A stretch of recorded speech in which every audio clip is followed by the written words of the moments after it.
Nous savons tous que le filament de notre imprimante 3D absorbe l'humidité et que cette humidité peut entraîner des impressions 3D laides et fragiles. Mais saviez-vous que même si le séchage de votre filament peut temporairement améliorer son imprimabilité, l'humidité peut quand même dégrader les plastifiants à l'intérieur de certains filaments, ce qui rend votre filament cassant et vieux, ou que le séchage répété à haute température peut même dégrader les polymères eux-mêmes. Et en plus, je ne sais pas pour vous, mais j'ai rarement la patience ou la prévoyance de sécher mon filament pendant des heures avant d'en avoir besoin. Le problème est que toutes les solutions pour garder le filament sec sont soit peu pratiques, peu attrayantes ou trop chères. Alors, dans cette vidéo, on va essayer de construire une armoire de stockage de filaments complète qui maintient une humidité d'environ 10% en utilisant uniquement du matériel facilement disponible et des pièces imprimées en 3D. Est-ce que ça va vraiment fonctionner? Cette armoire est-elle assez stable pour supporter mon filament? Vais-je vraiment finir ce projet avant la fin de la vidéo? Ou bien vais-je finir par gaspiller plus de 12 kg de filament et 3 semaines de ma vie? Allons-y. Récemment, j'ai publié un message sur notre onglet Communauté en vous demandant à tous quels étaient vos designers préférés pour une vidéo sur laquelle je travaillais. Et l'un des designers que vous avez mentionné était Enrico de CC3D. Et il a vraiment attiré mon attention, surtout avec son armoire de séchage. Elle s'appelle la H-Dry et elle est conçue pour être entièrement imprimée en 3D multifonctionnel et modulaire. Vous pouvez y placer des unités AMS. Vous pouvez imprimer directement depuis celle-ci. Vous pouvez y ajouter des sécheurs de filaments. Vous pouvez même poser une imprimante dessus. Pour être honnête avec vous, en commençant, j'ai quelques réserves. Avant de découvrir Enrico et le H-Dry, je prévoyais en fait de concevoir ma propre armoire de séchage en utilisant des profilés en aluminium et des panneaux en acrylique. L'idée était que ces matériaux sont largement disponibles, solides, abordables et très rapides à assembler. En plus, j'ai déjà réalisé certains de ces projets entièrement imprimés en 3D sur la chaîne auparavant. Et au final, je n'ai jamais vraiment été très impressionné par eux d'un point de vue structurel. Mais en apprenant à connaître Enrico de CC3D, il m'a assuré que sa conception offre un certain nombre d'avantages par rapport à cette méthode. Premièrement, comme il ne mélange pas des matériaux comme l'aluminium et l'acrylique, il n'a pas à gérer les différents taux de dilatation des matériaux, ce qui est assez important si l'on veut une véritable étanchéité à l'air lors du chauffage et du séchage des matériaux. Deuxièmement, il y a l'esthétique. Enrico pense qu'un meuble, ce que cela va devenir, doit être absolument magnifique et que les profilés en aluminium sont tout sauf beaux.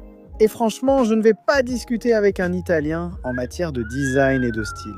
Tout ce que je peux dire, c'est qu'on va devoir voir. Une autre de mes préoccupations est la solidité. En regardant les fichiers 3MF fournis par Enrico, ils n'ont que 2 parois, 10% de remplissage et très peu de couches supérieures et inférieures, ce qui ne crie pas vraiment que je peux supporter plus de 20 kg de filament en plus d'une imprimante. Mais ici encore, Enrico m'assure que je serai impressionné par le résultat final.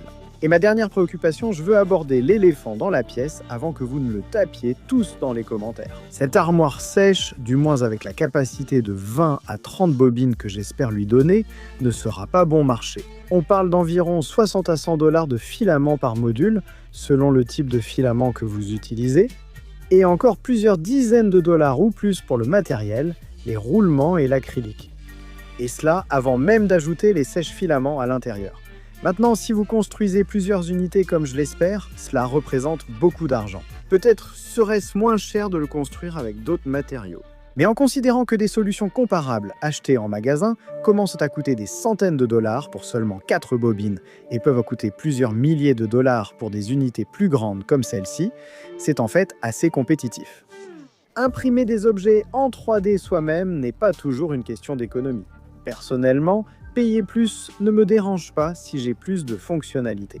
Mais encore une fois, tout cela dépend si cet appareil est vraiment aussi bon que toutes les critiques 5 étoiles sur le site d'Enrico semblent le suggérer.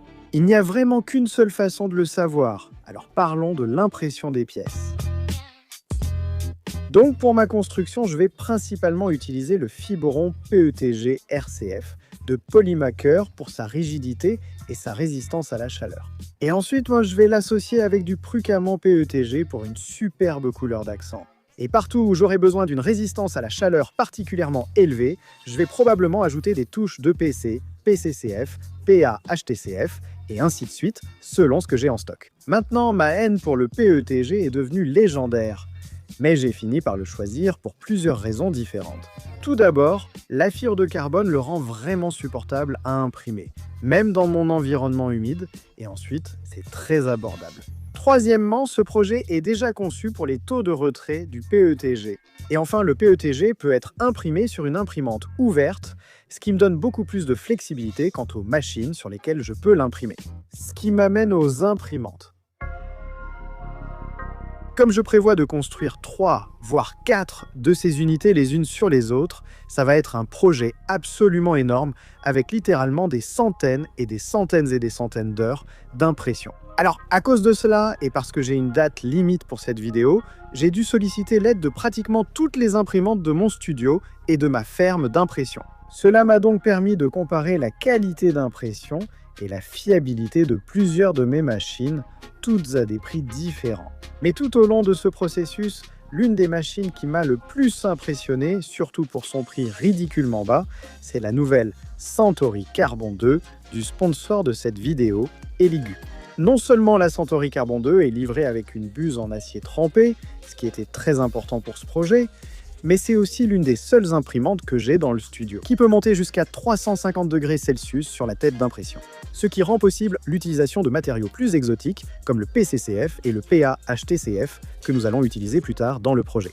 Regardez ce nylon renforcé de fibres de carbone sur une imprimante à 450 $. C'est incroyablement beau. De plus, contrairement à beaucoup de machines avec des systèmes de type AMS, le nouveau système Canvas d'Elegoo me permet d'utiliser des filaments en fibre de carbone, des filaments flexibles et même des bobines de 3 kg sans problème.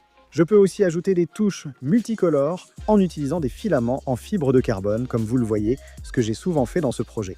Et surtout, encore une fois, pour ce projet, si je tombe à court de filaments sur cette imprimante, elle chargera automatiquement une nouvelle bobine du même matériau et poursuivra l'impression, au lieu d'attendre toute la nuit que je vienne changer le filament. Et ça m'a fait gagner beaucoup de temps et m'a évité bien des tracas. Pour l'instant cependant, j'ai gardé une bobine Magnum de Polymaker PET-GCF pour une occasion spéciale comme celle-ci. Alors allons-y et ouvrons-la. Et passons à l'impression.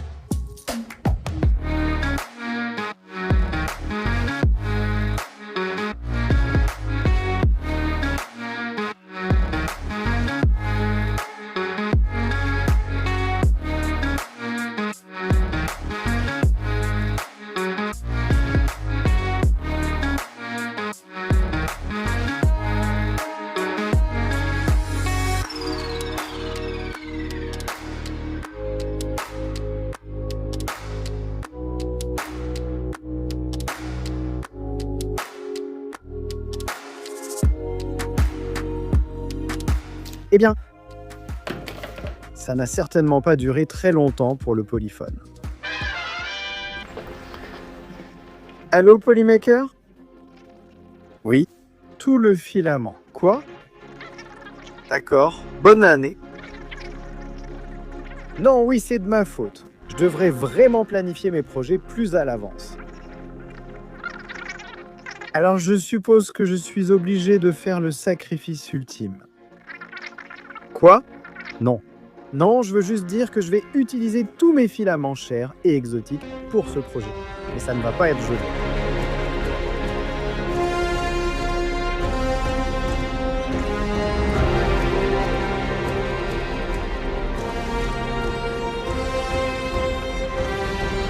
Pour être honnête, la Centauri Carbon 2 a fait un travail phénoménal en imprimant absolument tous les filaments que je lui ai donnés, du PLA et PETG jusqu'au PA-HTCF.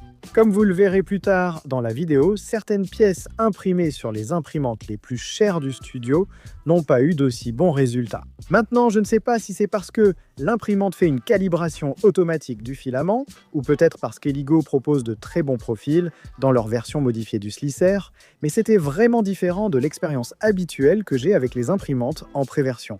Donc j'apprécie vraiment cela. J'ai tout de même une petite remarque constructive. Il n'y a aucun moyen de déboucher une buse en plein milieu d'une impression. Avec une tête d'impression à 350 degrés Celsius et une buse durcie, tu imprimeras sûrement des matériaux composites et finiras par avoir des bouchons. Mais la machine ne te permet pas de désactiver les moteurs pour que tu puisses déplacer la tête d'impression vers l'arrière afin d'y insérer une aiguille d'acupuncture ou de retirer les tubes PTFE, ce que tu dois faire par l'arrière. Alors, Eligus, s'il te plaît, permets-nous de désactiver les moteurs pendant une impression pour qu'on puisse déboucher les buses. J'ai déjà perdu des impressions à cause d'un bouchon dans la buse, sans pouvoir y accéder pour le déboucher. Cela devrait se corriger facilement avec une mise à jour du firmware. Dans l'ensemble, l'expérience d'impression de ces fichiers est vraiment fluide. Les fichiers étaient déjà pré-supportés avec les réglages pour chacune des différentes pièces directement dans le 3MF. Cependant, une chose qui m'a vraiment frustré personnellement, c'est qu'il n'y a pas de liste de contrôle d'impression à suivre. Donc, en fait, j'ai fini par imprimer accidentellement beaucoup de mauvaises pièces ou de mauvaises quantités des bonnes pièces. Ce qui, comme vous le verrez plus tard dans la vidéo, allait vraiment me causer des problèmes. Heureusement, je travaille avec Enrico pour développer une sorte de liste de contrôle. Donc, si vous décidez de construire ceci, j'espère qu'à ce moment-là, vous aurez une meilleure expérience. Je dirais que si vous imprimez tout sur une seule imprimante, une plaque à la fois, ça ne vous dérangera probablement pas. Et vous ne serez pas aussi confus. Mais si vous prévoyez de construire plusieurs unités imprimées sur plusieurs imprimantes différentes, cela peut devenir vraiment complexe de trier et d'identifier les centaines et centaines de pièces. Et il est très facile de réimprimer accidentellement la même chose deux fois, sans même s'en rendre compte. Enrico a eu la gentillesse de personnaliser de nombreux fichiers pour certaines améliorations que nous avons développées ensemble, mais j'anticipe un peu et j'y reviendrai plus tard. Très bien, c'est le début d'une nouvelle semaine. J'ai imprimé la plupart des pièces. Cependant, je commence à manquer de tous les types de filaments possibles que je pourrais utiliser pour ce projet. Donc au lieu d'espérer que j'ai tout bien noté dans le tableau, je vais simplement commencer à l'assembler et nous continuerons à imprimer au fur et à mesure. Alors allons-y.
Très bien, donc ça y est, le bas ainsi que les modules 1 et 2 sont terminés. Maintenant, tout ce qu'il nous reste à faire, c'est de refaire tout ça 3 ou peut-être 4 fois de plus. Très bien, donc nous avons construit les 2 premiers modules complets. 1, 2, et maintenant il ne nous reste plus qu'à les assembler. Ouais, allons-y.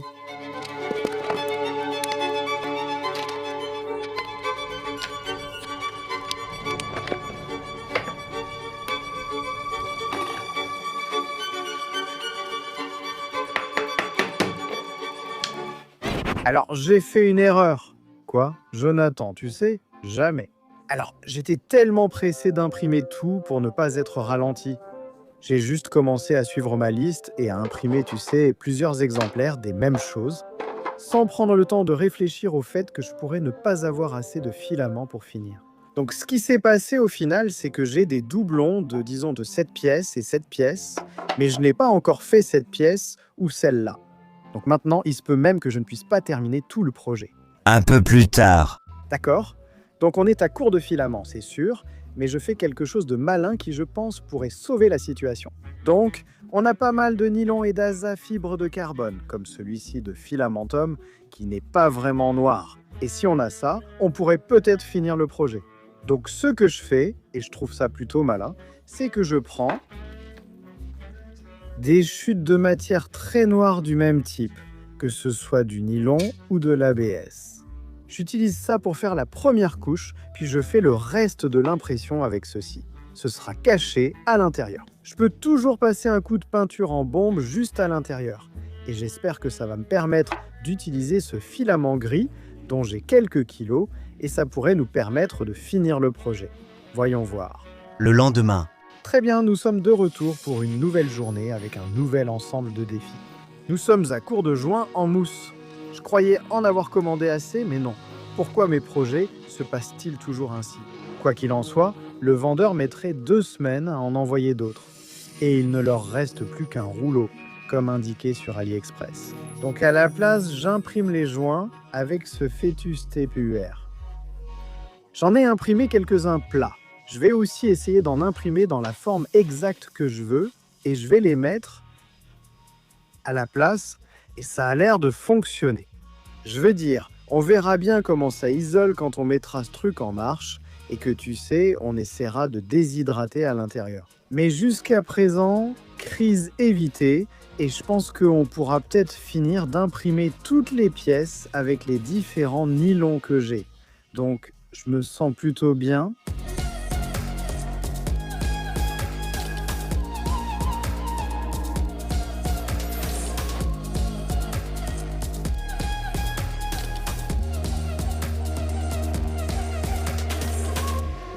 En fait, je ne suis toujours pas sûr d'avoir assez de filaments pour finir la 4e unité.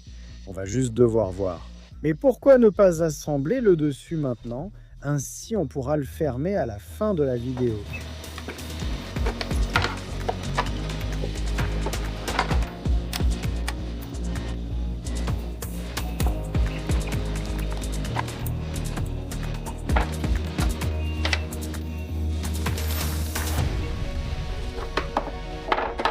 On devrait probablement installer les roues avant que ce truc ne devienne trop gros et difficile à manipuler.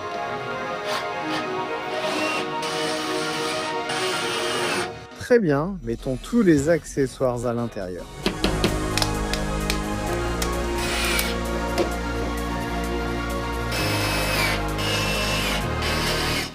Eh bien, comme vous pouvez le voir, la première couche de stratégie sombre s'est retournée contre moi parce que ces pièces ne se sont pas collées à plusieurs endroits. Et le nylon est notoirement difficile à faire adhérer. Donc même l'époxy en 2 parties n'a pas adhéré. Donc au lieu d'économiser du filament, j'ai en fait fini par en gaspiller encore plus. Et maintenant, je ne suis vraiment pas sûr qu'on va réussir à faire 4 unités. Je suppose qu'on verra bien.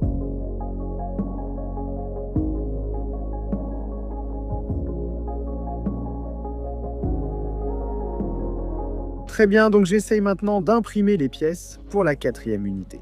Pendant que ça se termine, j'espère, et qu'on a assez de filaments pour le faire. Allons-y et assemblons les 3 unités que nous avons déjà.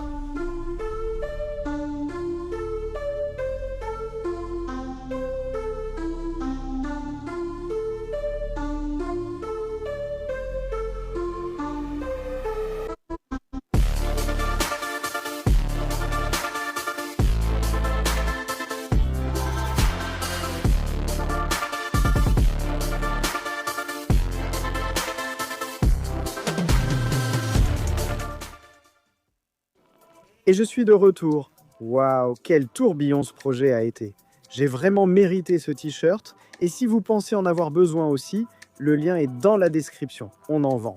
Il y a eu 3 semaines d'impression et près d'1 semaine pour l'assemblage. Je suis sûr que vous vous demandez, l'ai-je vraiment fini? Eh bien,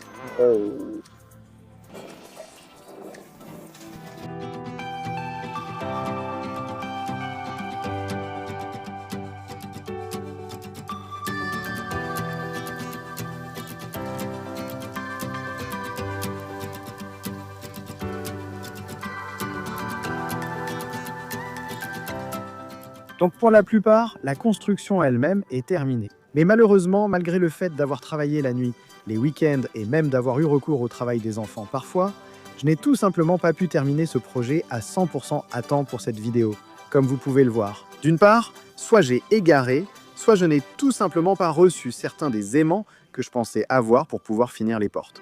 De plus, entre le nouvel an chinois et la fermeture de l'espace aérien pour laisser passer les missiles iraniens, malheureusement, les séchoirs à poli n'ont pas encore été livrés. Mais pas d'inquiétude, car j'ai bien l'intention de terminer ce projet.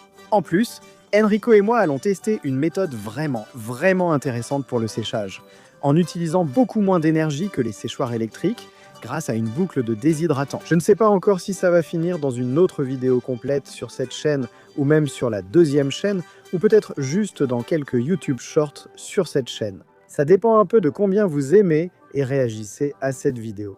Donc abonnez-vous, dites-moi dans les commentaires si ça vous intéresse, et assurez-vous d'être abonné à notre deuxième chaîne si c'est quelque chose qui vous intéresse. Même si je ne peux pas encore répondre à la question de savoir si ça fonctionne, essayons quand même de répondre à certaines des questions que j'ai posées au début de ce voyage.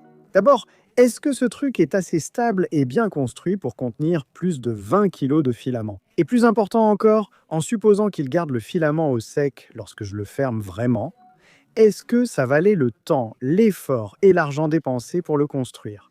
Eh bien, pour moi, personnellement, je dois dire oui. Franchement, ce truc est vraiment classe.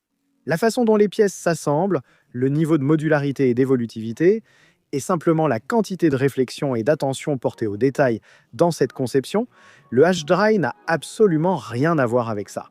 Aucun des autres projets 100% imprimés en 3D que j'ai fait sur la chaîne avant. L'impression est haut de gamme, c'est conçu pour un usage précis et reste très stable même sans filament. Non, ma construction n'est pas parfaite, loin de là.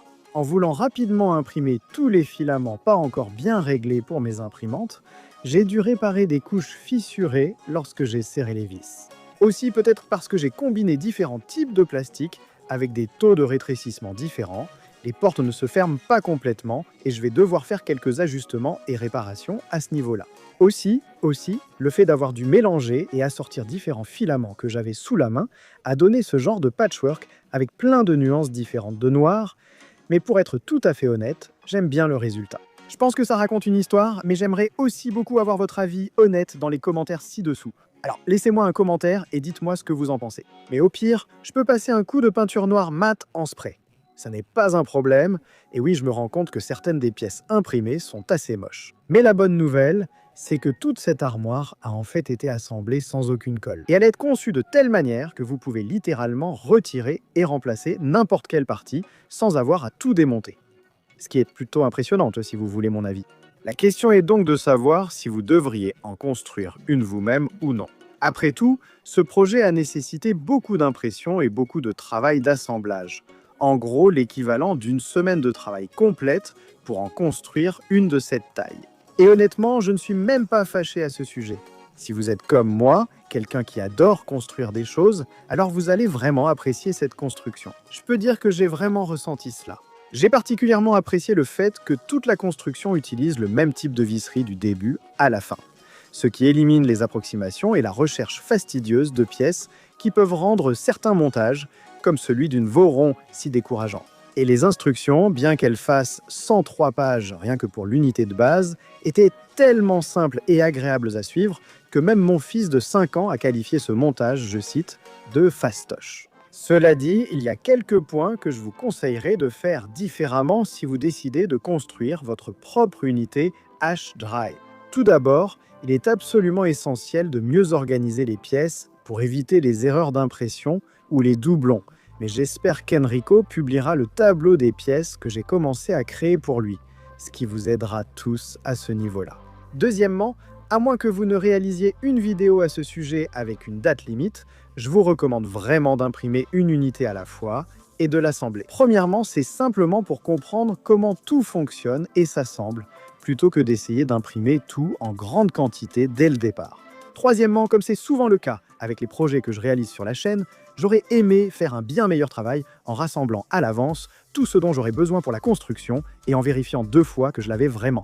Donc cela voudrait dire faire le plein d'un filament à un prix plus raisonnable, comme le PETG CF, et attendre que les sécheurs de polymères et l'électronique arrivent tous. Et vérifier réellement pour m'assurer que j'ai bien le matériel que je pense avoir reçu et qu'il était correct. Plutôt que tout jeter dans un bac et de regarder ça plus tard, honnêtement, je ne peux pas vous dire à quel point cette construction aurait été moins stressante et moins coûteuse si j'avais simplement fait ces quelque chose. Ah, et enfin, prenez votre temps. Ce projet n'est pas prévu pour être fini en une semaine, surtout s'il est vaste, et il est conçu comme une construction amusante à agrandir progressivement. Il est conçu pour que vous ayez cette flexibilité, et j'en aurais profité bien plus si je n'avais pas travaillé dur contre une date limite. Alors, devriez-vous en construire un? Honnêtement, pourquoi pas? La plupart des gens gagneraient à avoir plus de stockage pour le filament, et, sauf si l'on vit dans un désert aride, il vaut mieux le conserver au sec. En plus, ce genre de projet DIY fonctionnel et agréable, c'est exactement la raison pour laquelle la plupart d'entre nous ont acheté une imprimante 3D non. Et si vous êtes intéressé par la construction d'un, j'ai de bonnes nouvelles pour vous tous, parce que nous pensons que beaucoup d'entre vous vont vouloir adopter ce système.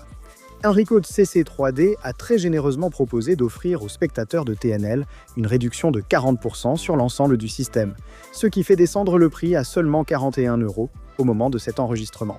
Je vais donc laisser un code promo dans la description pour cela.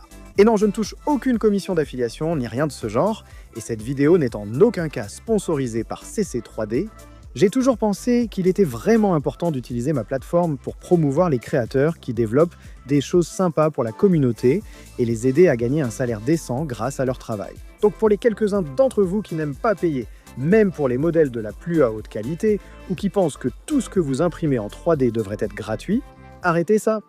Et maintenant, j'aimerais terminer en rendant hommage aux fabricants de filaments et aux bobines de filaments dont le sacrifice a rendu ce projet possible. Polymaker PETCF.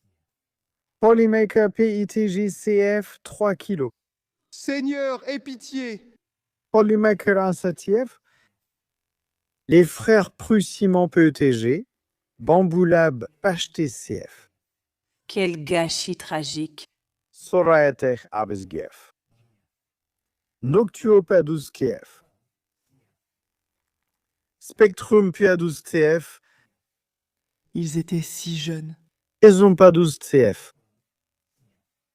Expolier PACF. Puisait-il vivre dans notre projet? C'est tout pour cette semaine. Mais je vous retrouve tous dans The Next Layer.